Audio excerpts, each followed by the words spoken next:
sewing for a couple of years now, but I remember when I first started sewing, it felt like there was no way that I was going to be able to afford everything that was necessary for me to begin this hobby. And I remember that deterring me a lot. And then when I got to the point to where I could afford whatever tools I wanted, I remember buying all of these things that I ultimately really didn't need. And I'm at the point now in my sewing journey where I know exactly what I need to make beautiful garments, and that is exactly what I have. So I wanted to talk about a couple of things in my sewing room that I absolutely cannot live without. I also want to couple that with a couple of things that are no longer in my sewing room that I regret buying to begin with. The first thing that I cannot live without are my clear quilting rulers.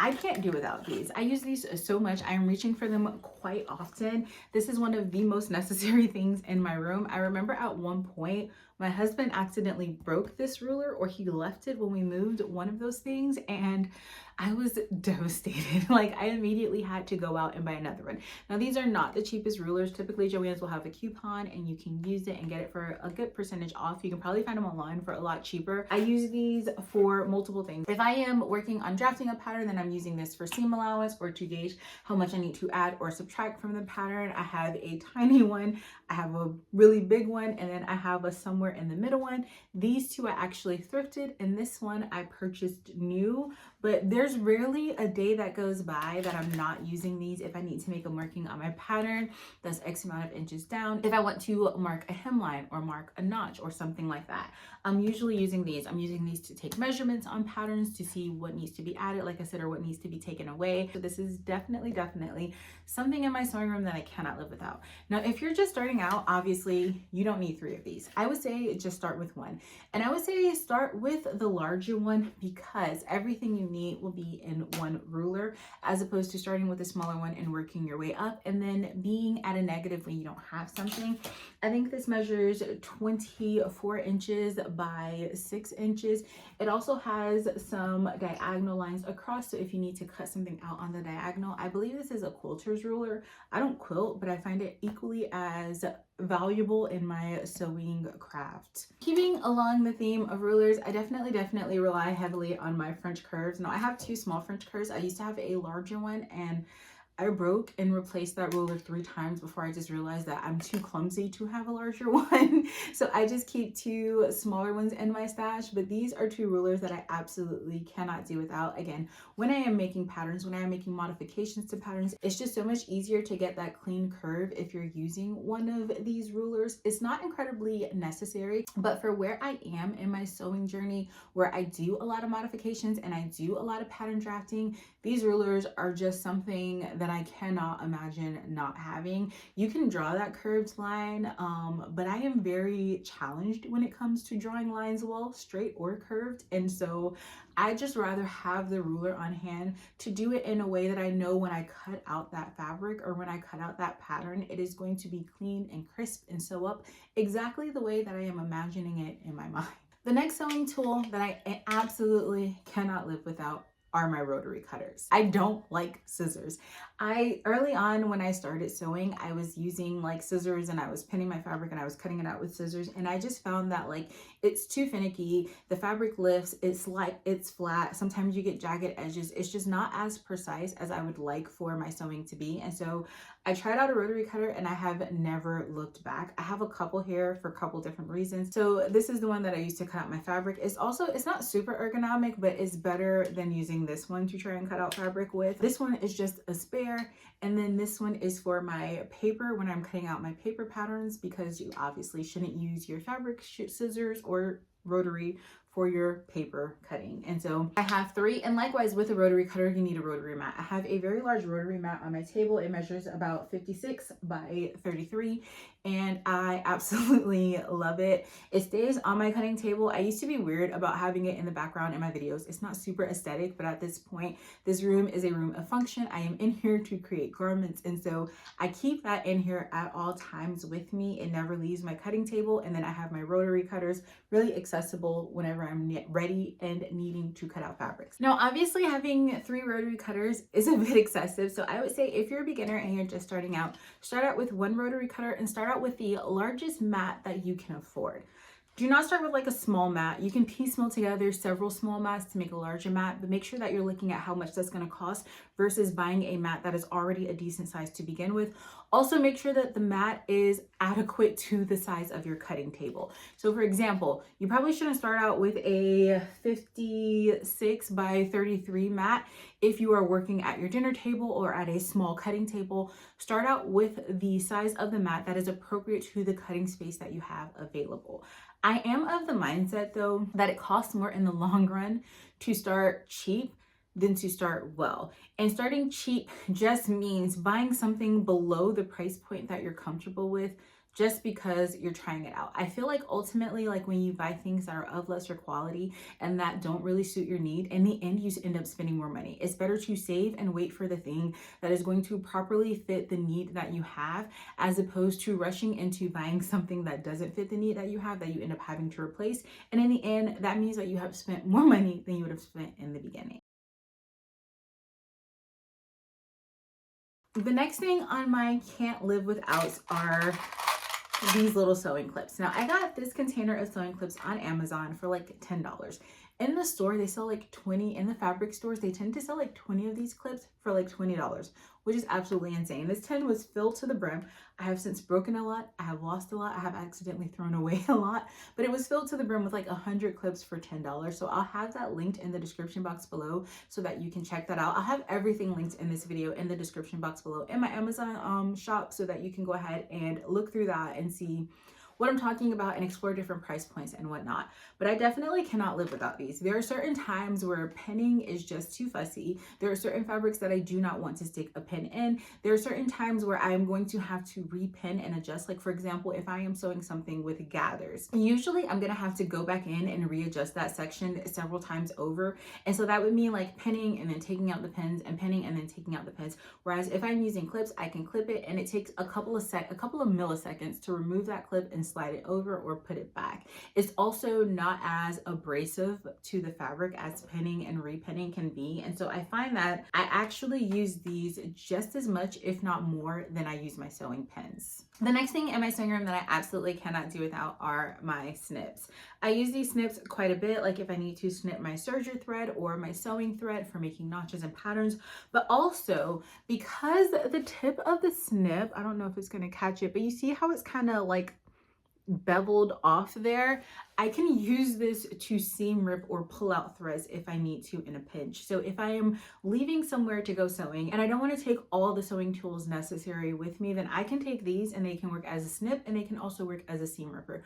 Granted, they take a little bit longer than a traditional seam ripper, but like I'm saying, if I'm looking at what is absolutely necessary, these snips do just fine. The last thing is a larger purchase situation, and that is my projector. I have recently gotten into projector sewing at the beginning of this year, so it's been about a full year now, and between projecting patterns and making my own patterns, my projector is something that I cannot imagine not having. I don't like taping PDF patterns together. I've heard people talk about how it's therapeutic, they enjoy it. However, for me, I hate it. Also, the type of patterns that I tend to design for myself have a lot of volume and a lot of ruffles, and I don't want to tape all those pages together. So I will project them. I've been getting into buying a lot more indie patterns lately, like I said, from small designers and up and coming brands. And I find that it's just easier to project those patterns than to go through the trouble of printing and taping them together. I find that I also get to sewing those patterns a lot quicker because I have the ability to project them and I'm not bogged down with the task having to go through and put those pattern pieces together. I have the Epson Brightlink 485 WI. I got it off of eBay. It was recommended in the Pattern Projector Facebook group, and I was scared to use it for about a year. I think I had it for like a year before I actually turned it on and got going with it, and there was no looking back. Setting it up in terms of calibration can be a bit of a headache, but now there is patternprojector.com, and that makes calibration a super seamless process. It literally takes no time at all. And so I just project all of my patterns through patternprojector.com, even the patterns that I make myself. I project through patternprojector.com when I'm going through the mock-up and the drafting phase, and I just find that it's much easier in that the thought of calibration is not on my mind, which I know is a big deterrence for people who sew. It is more of a like luxury purchase, but it's definitely something that I can't see myself not having. One bonus non-sewing related necessity in here is my coffee warmer plate. So it's warming my coffee right now, so I can't show you, but I'll put it up on the screen. And it's literally just like this little electric plate that I can turn on, and I can put it on cool, or I can put it on hot, or I can put it on warm. And I set my cup of coffee on there every day when I come in here to sew, and it keeps it perfectly warm until I have finished the coffee. Because when I get into the throes of making a project, I often forget that I have a freshly brewed cup of coffee in here, and it is so disappointing to remember, oh, I have coffee, and then go to take a sip and it is cold. And so I have found that this has made me very, very happy. It's another one of those like silly luxury purchases, but it is definitely something that I cannot do without. All right, now in terms of regrets, I don't have a lot of regrets present day. Like I said, I've been sewing for a couple of years. And so throughout the years, I've been able to really weed out what I don't need and what is not necessary. And so like, I don't know, if you've been following me for a long time, my pegboards used to be jam-packed.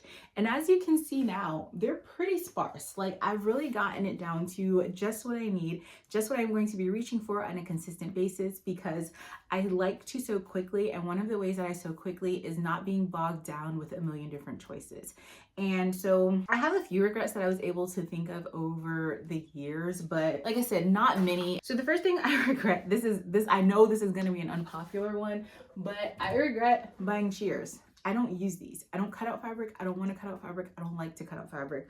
I literally only use these when my snips get dull and I need to make a snip in a fabric. Other than that, never reach for these. So I definitely regret buying these. I don't need them. Shears are incredibly expensive, and it's an investment that for me was not necessary to make. The next thing that I regret is when I first started sewing, I thought I knew I needed some sort of cutting mat. So I bought that giant cardboard cutting mat, and I still haven't figured out what it's for. If you're a quilter, I suspect that it has something to do with that, but I don't use it. I've never used it. In fact, like I think it's upstairs and my kids just like randomly draw on it.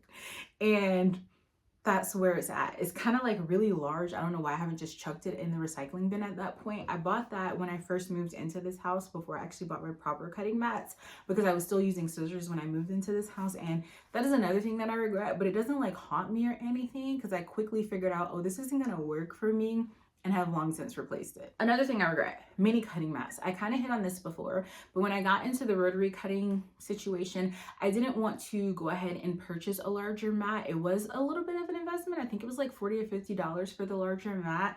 And so I bought a smaller mat for like $20, and I could barely cut out a t-shirt on that thing. I do pull it out now when I'm making tutorials here over on my table, just because it's a nice space to have over top my white sewing table. So I guess it worked out in that regard, but I don't use it really at all. I don't need it at all, and it never really fit my table, and it doesn't fit my project. So I would say that that was a regret. Likewise, at one point I bought a cutting mat that was too large for my table, and I also ended up regretting that, because what was happening was the cutting mat was hanging over the sides of my table, and eventually it began to crack, and in the end it was just a massive waste of money because it didn't fit the space that I had, and I ended up ruining it and having to go out to buy one that properly fit the measurements of my table. Although in reality what I did was I just made a larger cutting table to fit the larger mat. But regardless, buying a mat that was not properly sized for my space ended up being a waste of money, because I ruined the mat and then had to go rebuy it and properly configure my space to fit the mat that I wanted. The next thing that I regret are those small grommet tools, you know, like the hand plier ones. Those things are so stupid. I hate them so much. I love corsetry, I love grommets, I love lacing up things, but I really wish that I would have just bought like the regular press one that everyone gets. In fact, that is on my Christmas list, and I do expect to get one this Christmas season. But yeah, I feel like that just makes more sense. Ultimately, those little ones, they're fiddly. Sometimes they cut the fabric well, sometimes they don't. Sometimes I had to clamp real hard, so I was like crushing the garment. Sometimes I didn't clamp hard enough, so the garment wasn't secure. And it was just, it's too fiddly and it's too finicky, and I don't like it and I don't use it. I do regret purchasing those. I should have just gotten the larger grommet press for more money, but ultimately I would have gotten more use out of it. I have a couple of corsets that I have sewn that are in my closet hanging up right now, and I cannot wear because they do not have grommets, and I do not want to use that stupid little garment clamp thing to put them in. The last thing that I regret is not a sewing tool, but overbuying patterns. When I first started sewing, McCall's patterns were regularly on sale for $1.99. They have since gone up, so they're now regularly on sale for $2.99. But I remember just thinking like, oh, I can just see a pattern and be like, ooh, that's cool, and buy it. And now I have upwards of hundreds of patterns that I have to sit down and go through and get rid of because I shouldn't have bought them in the first place. I wasn't really paying attention to what flattered me. I wasn't giving myself time to actually sew a pattern or sew a garment and explore different silhouettes before going out and buying more, to really come to understand like what I was actually going to make and wear. Whereas now I have a couple of bins of patterns behind you on this like bookshelf situation that I have, and that's mostly all the patterns that I need. Apart from that, I have like 6 or 7 boxes, like file boxes of patterns in my garage that I really need to cull and get rid of a large majority of those because I overbought because I was just overly excited about the craft and I didn't take the time to really figure out what would work for me and what I would like. So that is another really big regret. Now, I want to hear your thoughts. What are some sewing tools that you absolutely cannot live without? What are some sewing tools that you regret purchasing to begin with? I am very curious to know. Leave them in the comment section below. I hope I did a good job of kind of balancing what I have with what you would actually need or what that would look like if you just got into sewing. If I wasn't clear on anything, you can always ask me in the comment section below and I'll do my best to clarify for you. But yeah, for the most part, those are the things that I absolutely cannot live without, and a couple of things that I regret buying. Like I said, I don't have a ton of regrets because I'm at the point now where the honeymoon phase of sewing is gone. I love sewing, I do it regularly, but I'm very realistic about what it takes to make a successful garment for me. And so I don't need all the bells and the whistles. They don't do anything for me. I need what I need, and that is that. So like I said, let me know in the comment section below, what can you absolutely not live without? Do we share any not live withouts? Are there things that I have on my list of not live withouts that you are like are absolutely unnecessary? Also for beginner sewists, like if there's anything that I left out, let them know in the comment section below what they need. And until next time, stay beautiful, make great things. I'll talk to you later. Goodbye.